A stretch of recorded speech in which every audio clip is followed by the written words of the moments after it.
Hello student, आज के प्रयोग में हम देखेंगे विभव मापी की सहायता से किसी सेल का आंतरिक प्रतिरोध ज्ञात करना। तो चलिए फ्रेंड स्टार्ट करते हैं विभव मापी की सहायता से किसी सेल का आंतरिक प्रतिरोध ज्ञात करना। तो स्टूडेंट, आप लोगों को ये विभव मापी दिख रहा है। विभव मापी एक ऐसा उपकरण होता है जिसकी सहायता से किसी सेल का विद्युत वाहक बल या परिपथ के दो बिंदुओं के बीच का विभवांतर क्या करते हैं, ज्ञात करते हैं। अब विभव मापी में 1 मीटर का एक पैमाना लगा हुआ होता है, जैसे आप लोगों को दिख रहा है, और इसमें 1 मीटर लंबे तार जो मैग्नीन या कांस्टेटन के बने होते हैं, इसके 4, 6, 8 या 10 फेरे लगे हुए होते हैं। यहाँ पर हमारे पास में जो विभव मापी है इसके अंदर मैग्नीन या कांस्टेटन के 10 फेरे लगे हुए हैं। अब जो विभव मापी का दो सिरे होते हैं, एक हमारा सिरा ए और दूसरा सिरा बी। सिरा ए जो रहेगा हमारा उच्च विभव का सिरा होता है। अब सेल का आंतरिक प्रतिरोध ज्ञात करने के लिए हम धारा नियंत्रक लेते हैं।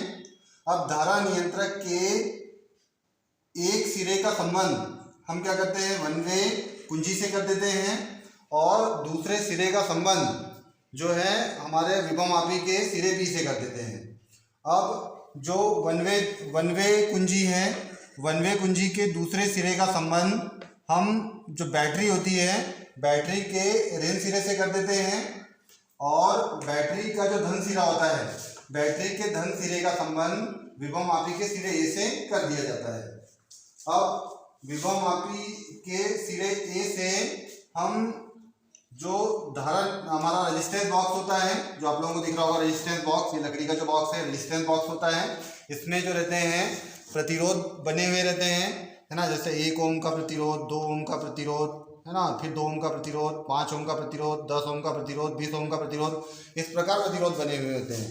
तो जो हमारा रेजिस्टेंस बॉक्स है, प्रतिरोधक बॉक्स के एक सिरे का संबंध हम विभव मापी के सिरे ए से कर देते हैं, और प्रतिरोधक बॉक्स का जो दूसरा सिरा है, प्रतिरोधक बॉक्स के दूसरे सिरे का संबंध टू वे कुंजी के एक सिरे से कर दिया जाता है, और टू वे कुंजी के दूसरे सिरे का संबंध लेक्लांसी सेल, आप लोगों को दिख रहा है हमने यहाँ लेक्लांसी सेल बनाया हुआ है ना। आप प्रीवियस वीडियो में हमने देखा था कि हमने लेक्लांसी सेल कैसे बनाते हैं।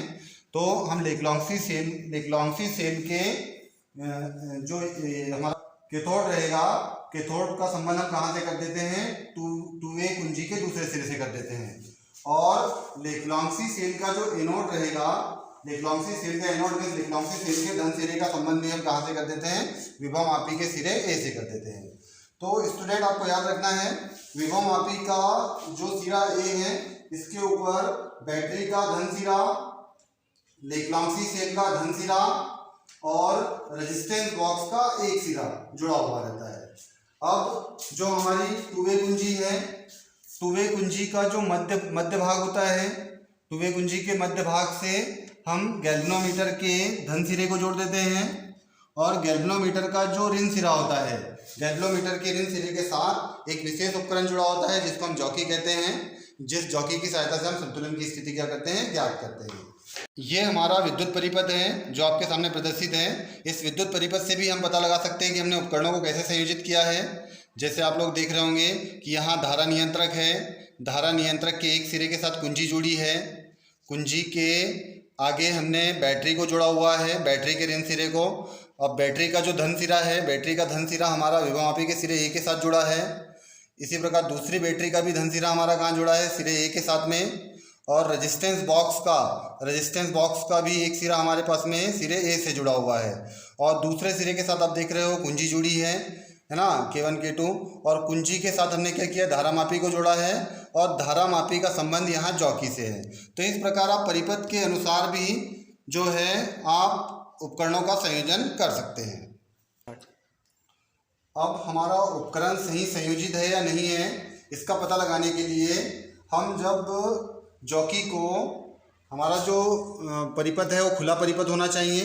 तो खुला परिपथ मीन्स यदि जो आपकी टू वे कुंजी है, टू वे कुंजी का ये प्लग अगर लगा हुआ है तो बंद परिपथ कहलाएगा, और ये अगर निकला हुआ है तो क्या रहेगा, खुला परिपथ रहेगा। अब हमारा जो परिपथ सही काम कर रहा है कि नहीं कर रहा है, और सही संयोजित है कि नहीं है, इसको देखने के लिए जब हम सिरे ए पर जॉकी को लगाएंगे, तो सिरे ए पर जॉकी को लगाते हैं तो जो गैल्वेनोमीटर में रहेगा, देखिए गैल्वेनोमीटर की जो सुई है धारामापी की, वो किधर जाना चाहिए, बाई ओर जाना चाहिए। जो आपको दिख रहा होगा बाई ओर जा रही है। आप जब सिरे बी को लगाएंगे तो वो दाई ओर जाना चाहिए। तो देखिए सिरे बी को लगाया मैंने, तो सिरे बी को लगा रहा हूँ तो किधर जा रही है, दाई ओर जा रही है ना।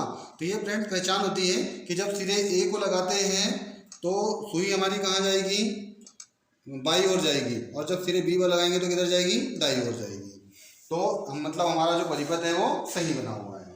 अब चलिए फ्रेंड्स रीडिंग स्टार्ट करते हैं। तो रीडिंग स्टार्ट करने के लिए सबसे पहले हम खुले परिपथ में रीडिंग लेते हैं। जैसे कि आप लोगों को दिख रहा होगा खुले परिपथ में अभी हमारा जो टू वे जॉकी का एक प्लग निकला हुआ है, हम खुले परिपथ में ले रहे हैं। अब यहाँ से हम 2 ओम का प्रतिरोध निकाल लेते हैं, है ना, प्रतिरोध निकाल लेते हैं। और जो धारा नियंत्रक है, धारा नियंत्रक में फेरों की संख्या हम क्या करते हैं, 10 पर सेट कर लेते हैं। तो मैंने धारा नियंत्रक में फेरों की संख्या कितनी ले ली है, 10 ले ली है। अब खुला परिपथ है, जॉकी को हम तार पर चलाकर देखते हैं। तो जॉकी को हम तार पर चलाकर देखते हैं। और फ्रेंड्स याद रखना है कि आपको जॉकी को तार पर रगड़कर नहीं चलाना है। अगर आप रगड़कर चलाओगे तो मैग्नीन या कॉन्स्टेंटन का तार जो होता है बहुत मुलायम होता है, उसका जो अनुप्रस्थ परिक्षेत्र का क्षेत्रफल है वो एक समान रहेगा नहीं रहेगा, क्योंकि तार घिस जाएगा। इसलिए जॉकी को आपको तार पर उठा कर चलाना है। तो फ्रेंड्स जैसे हम देखते हैं, तो जब हम रीडिंग लेने के लिए आते हैं तो हम जब उसको चलाकर देखते हैं, तो जब हम 75 पर आते हैं, तो 75 पर जब है, तो देखिए जब हम 75 पर आए हुए हैं तो हमारी जो शून्य विक्षेप की स्थिति है वो क्या हो रही है, हमको प्राप्त हो रही है। तो मैं हमारे पास में शून्य विक्षेप की स्थिति जो मिली, स्टार्ट करता हूँ। तो स्टूडेंट जब हमने पहला प्रेक्षण लिया, खुले परिपथ में लिया है, बंद परिपथ में आपके सामने प्रेक्षण सारणी दी हुई है, आपकी खुले परिपथ में रहेगी, बंद परिपथ में रहेगी। तो अभी हमने जब खुले परिपथ में किया तो धारा नियंत्रक में हमने फेरों की संख्या कितनी ली है, 10 ली है। जब हमने जॉकी को स्थिति देखी तो जॉकी की स्थिति हमको जो मिली वो हमारे पास में 75 पर मिली। तो L1 का भी जो रीडिंग रहेगा हमारा, L1 का भी रीडिंग कितना रहेगा हमारा, 75 रहेगा। अब इसके बाद हम क्या करेंगे, बंद परिपथ में लेंगे। तो बंद परिपथ को करने के लिए आपको कुछ नहीं करना है, आपको क्या करना है, जॉकी को आपको लगा देना है, तो आपका बंद परिपथ हो जाएगा। अब बंद परिपथ में आपको जॉकी को फिर से वही प्रोसेस रहेगा, आपका चलाकर देखोगे। जैसे मैं आपको देख रहा हूँ यहाँ पर, जब मैं जॉकी को तार पर चलाकर देख रहा हूँ, तो जब हम यहाँ देखते हैं 35 पर जाते हैं, तो जब हम 35 पर जा रहे हैं तो हमको शून्य विक्षेप की स्थिति क्या हो रही है, प्राप्त हो रही है। तो जब हमारा 35 पर रहेगा, तो जब हम 35 पर है तो देखिए धारामापी में 35 पर जब हम हैं तो हमको क्या हो रहा है, शून्य विक्षेप की स्थिति क्या हो रही है, प्राप्त हो रही है। अब सेम हमारा आगे भी करेंगे। बंद परिपथ के लिए रीडिंग ली हमने, तो बंद परिपथ में फेरों की संख्या हमने धारा नियंत्रक में सेम रखी है, 10 ही रखी है। जॉकी की जो स्थिति आई अभी हमारी 35 पर आई है। इसके बाद में हमने L2 की स्थिति ज्ञात करी, तो L2 की स्थिति भी हमारी कितनी रही, जो हमारी जॉकी की स्थिति रहेगी वही हमारी L2 की स्थिति रहेगी। तो ये भी कितनी आई है, 35 पर आई है। अभी हमने आपको बताया था कि जब हमने बाह्य प्रतिरोध निकाला था तो बाह्य प्रतिरोध 2 ओम का निकाला था। तो जो बाह्य प्रतिरोध कैपिटल R का जो वैल्यू रहेगा वो 2 ओम का रहेगा। अब इतना वैल्यू जब आपके पास में है तो आप क्या कर सकते हो, ज्ञात करने के लिए हमको अब इंटरनल रेजिस्टेंस हम आसानी से निकाल सकते हैं, क्योंकि हमारे पास में फार्मूला अवेलेबल है, small r is equal to capital R into L1 upon L2 minus 1।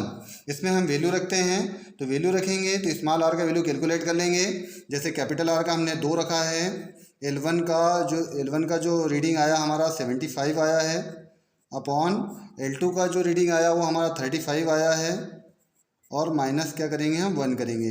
तो स्टूडेंट जब हम इस रीडिंग को कैलकुलेट करते हैं तो रीडिंग को कैलकुलेट करने के बाद में हमारे पास में वैल्यू आता है 2.28 ओम। इसको हमने कैलकुलेट कर लिया है। कैलकुलेट करने पर हमारा जो रीडिंग आया वो आया 2.28 ओम, मतलब स्मॉल r का जो वैल्यू आया वो आया 2.28 ओम। अब इसी प्रकार हम सेकंड सेक्शन लेंगे। तो सेकंड सेक्शन लेने के लिए सबसे पहले आप धारा नियंत्रक में फेरों की संख्या बढ़ाओगे। जैसे मैंने यहाँ धारा नियंत्रक में फेरों की संख्या 15 पर कर दी है। सेकेंड, आपको रेजिस्टेंस बॉक्स से 2 ओम का रेजिस्टेंस हमने पहले से निकाला हुआ है, 1 ओम का और निकाल लेंगे तो कितना हो जाएगा, 2 और 1 3 ओम आ जाएगा। अब पहले हम खुले परिपथ में लेंगे, इसलिए हम यहाँ से 2 वे कुंजी से प्लग को निकाल देंगे और वापस वही जॉकी को हम तार पर चलाएंगे। जैसे मैं जॉकी को तार पर चला रहा हूँ, तो जॉकी को जब मैं तार पर चला रहा हूँ तो जब हम देखिए जब हम 92 पर पहुंच रहे हैं, है ना, तो 92 पर पहुंच रहे हैं, तो 92 पर हमारे पास में शून्य विक्षेप की स्थिति क्या हो रही है, प्राप्त हो रही है। तो वही प्रोसेस सेम रहेगा। फिर सेकंड फ्रैक्शन जब हमने लिया है तो सेकंड फ्रैक्शन में फेरों की संख्या हमने कितनी ली है, 15। जब हमने खुले परिपथ में L1 की स्थिति मीन्स जॉकी की स्थिति देखी तो हमारी कितनी आई, 92 आई। मीन्स L1 की स्थिति भी कितनी हो जाएगी हमारी, 92 हो जाएगी। तो L1 की स्थिति भी कितनी आई, 92 आई। अब बंद परिपथ में करेंगे तो बंद परिपथ में कुंजी के प्लग को हम क्या करेंगे, लगा देंगे। जैसे हमने कुंजी जो हमारा टू वे कुंजी उसके प्लग को लगा दिया है। अब बंद परिपथ में फिर से हम जॉकी को जो हमारा तार पर चलाएंगे, जॉकी को तार पर हम चलाकर देखेंगे। तो जॉकी को तार पर चलाकर देखेंगे तो आपको याद रखना है कि जॉकी को रगड़कर नहीं चलाना है, आपको उठा कर चलाना है। जब जॉकी को हम तार पर चला कर देखते हैं तो हमारी जब हम 52 पर जाते हैं, तो 52 पर जा रहे हैं, जैसे जब हम 52 पर जाते हैं तो हमको शून्य विक्षेप की स्थिति क्या होती है, प्राप्त होती है। तो देखिए 52 पर हमारा शून्य विक्षेप की स्थिति क्या हो जाती है, प्राप्त हो जाती है ना। तो यहाँ पर भी देखिए अब हमने इसको 52 पर रखा है, तो 52 पर हमको क्या हो जाएगी, शून्य विक्षेप की स्थिति प्राप्त हो जाएगी। तो यहाँ हमने कुछ नहीं किया है, सेम गए, हमने फेरों की संख्या कितनी ली है, 15, जैसा का वैसा रखा है। जॉकी की जो स्थिति आई हमारे पास में अभी 52 पर आई है, तो मीन्स L2 की स्थिति भी क्या रहेगी हमारी, 52 रहेगी। अब जो बाह्य प्रतिरोध का मान लिया हमने रेजिस्टेंस बॉक्स से, तो हमने 2 ओम और 1 ओम का निकाला है, मीन्स कितना हो जाएगा, 3 ओम हो जाएगा। अब फिर से वही हम फार्मूले में वैल्यू रखेंगे, small r is equal to capital R into L1 upon L2 minus 1। तो हमने वापस रीडिंग को कैलकुलेट किया, तो हम small r is equal to capital R into L1 upon L2 minus 1 में हम वैल्यू रखेंगे। तो इज इक्वल टू 2 और 1 3 ओम हमारा कैपिटल R का वैल्यू है। यहाँ L1 का वैल्यू आया हमारा 92 अपॉन L2 का वैल्यू आया 52, माइनस क्या करेंगे, 1 करेंगे। जब हमने इसको कैलकुलेट किया तो कैलकुलेट करने पर हमारा जो इंटरनल रेजिस्टेंस आया वो आया 2.30 ओम। तो इस प्रकार हमारा जो इंटरनल रेजिस्टेंस आ जाएगा 2.30 ओम। इसी प्रकार फ्रेंड्स एक और फ्रैक्शन लेंगे, तो इसमें फेरों की संख्या हम कितनी कर देंगे, 20 कर देंगे, है ना। फेरों की संख्या धारण यंत्र में कितनी हो जाएगी, 20 हो जाएगी। तो जब हमने तीसरा फ्रैक्शन लिया तो तीसरा फ्रैक्शन में हमने फेरों की संख्या कितनी ली, 20। तो हमारा जो L1 जॉकी की पहली खुले परिपथ में स्थिति आई वो हमारे पास में आई 96 पर। तो L1 की स्थिति कितनी हो गई, 96 हो गई। इसके बाद में फेरों की संख्या हमने कितनी ली, 20 ली। तो हमारे पास में L2 की जो स्थिति आई मतलब बंद परिपथ में रीडिंग, तो हमारी वो 66 पर आई। जब हमने बंद परिपथ में लिया फेरों की संख्या क्या थी, 20 थी। जब हमने जॉकी की स्थिति देखी तो हमारी 66 पर आई, मीन्स L2 की स्थिति क्या होगी, 66 होगी। और जो बाह्य प्रतिरोध का मान है वो कितना रहेगा हमारा, 5 ओम रहेगा, क्योंकि हमने 5 ओम का लिया था। फिर इसको हमने कैलकुलेट किया तो कैलकुलेट करने पर हमारा वैल्यू आया 2.75 ओम। तीनों रीडिंग को कैलकुलेट किया, तीनों रीडिंग को हमने जोड़ने के लिए इसको हमने तीनों रीडिंग को जोड़ा, क्योंकि हमको माध्य R चाहिए इसलिए हमने 3 रीडिंग ली है। माध्य निकाला हम लोगों ने, तो माध्य निकालने के लिए क्या करते हैं, पदों का योगफल बटे पदों की संख्या। तो 2.28 प्लस 2.30 प्लस 2.75, इसको हमने क्या किया, तीनों को जोड़ लिया, पदों की संख्या, पदों का योगफल बटे पदों की संख्या। तो हमने कितने फ्रैक्शन लिए, 3 फ्रैक्शन लिए हैं। तीनों को हमने ऐड किया और ऐड करके हमने जब स्मॉल r का माध्य निकाला तो हमारा स्मॉल r का माध्य आया 2.28 ओम। तो इस प्रकार स्टूडेंट हम विभव मापी की सहायता से किसी सेल का आंतरिक प्रतिरोध ज्ञात करते हैं। उम्मीद है आपको प्रयोग समझ में आया होगा। अगर वीडियो अच्छा लगा है तो लाइक कीजिए, शेयर कीजिए और चैनल को सब्सक्राइब कीजिए।